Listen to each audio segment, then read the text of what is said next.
Assalamualaikum dan salam sejahtera. Hai kawan-kawan, tahukah Anda tentang kegunaan asid dan alkali dalam kehidupan harian kita, serta bagaimana ia berkait rapat dengan matlamat pembangunan lestari atau SDG?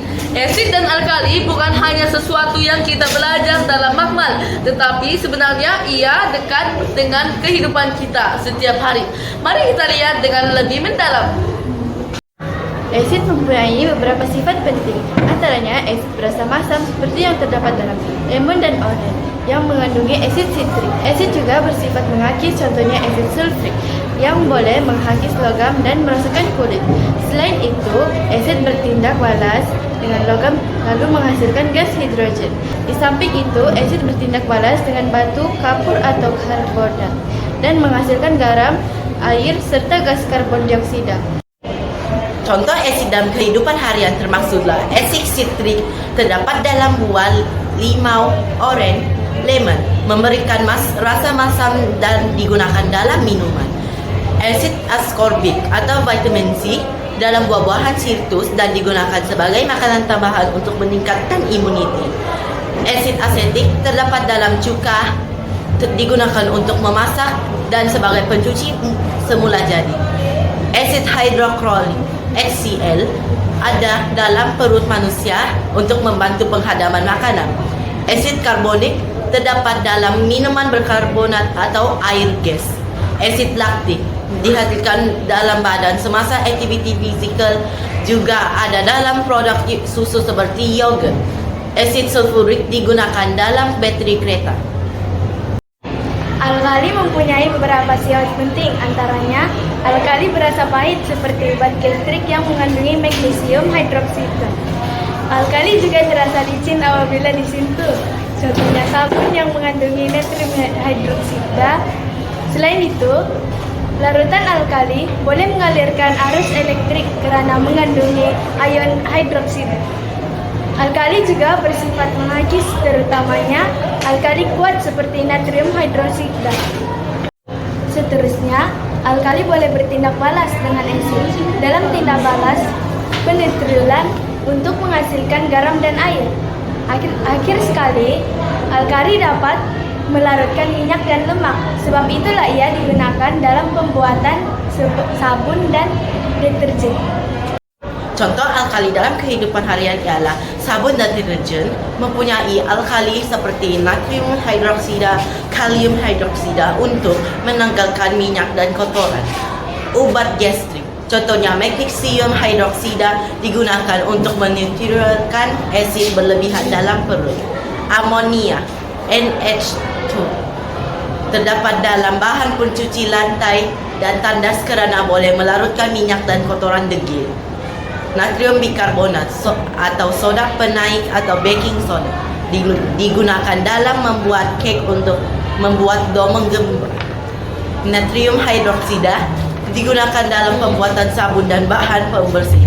Dalam bidang pertanian, kalium hidroksida digunakan untuk merawat tanah yang terlalu berasid agar tumbuhan boleh tumbuh dengan subur.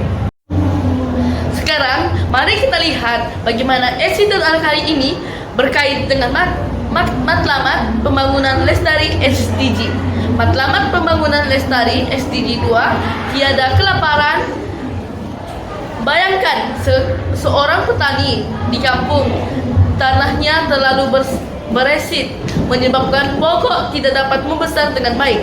Disinilah kapur pertanian kalsium hidroksida digunakan untuk menetralkan tanah. Apabila tanah kembali subur pada pokok-pokok sayur-sayuran dan buah-buahan boleh tumbuh dengan sihat.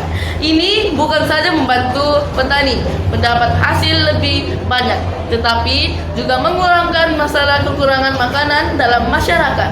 Jadi, asid dan alkali menyokong SDG 2 karena ia memastikan makanan yang cukup untuk semua orang.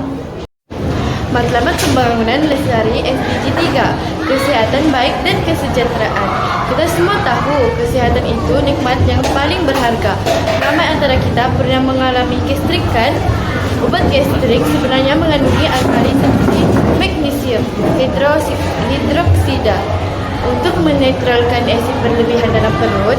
Selain itu, buah oren dan limau yang kaya dengan asid ascorbic, vitamin C mampu meningkatkan sistem imun badan, melindungi kita daripada jangkitan penyakit. Jadi asid alkali bukan sahaja bahan kimia tetapi sebenarnya penjagaan kesihatan.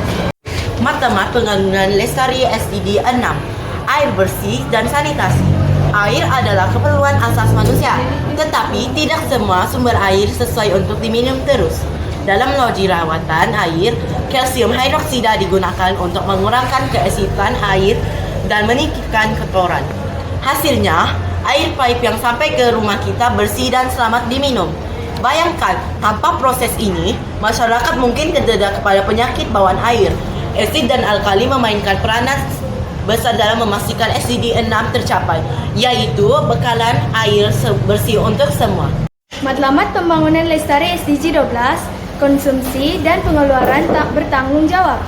Di rumah, ramai yang sudah mula memilih pencuci mesra alam. Contohnya, cuka ataupun asid asetik yang digunakan sebagai pencuci dapur atau tandas dan menggantikan bahan kimia berbahaya. Dalam industri makanan pula, asid sitrik digunakan sebagai bahan pengawet semula jadi, lebih selamat berbanding bahan kimia sintetik. Ini semua membantu kita mencapai SDG 12, yaitu mengurangkan pencemaran dan menjadikan gaya hidup kita lebih lestari. Kesimpulannya, asid dan alkali bukan sekadar istilah sains di bilik darjah, tetapi sebenarnya ia memainkan peranan penting dalam kehidupan harian kita, daripada segi makanan, kesehatan, pertanian, hinggalah kepada penjagaan alam sekitar.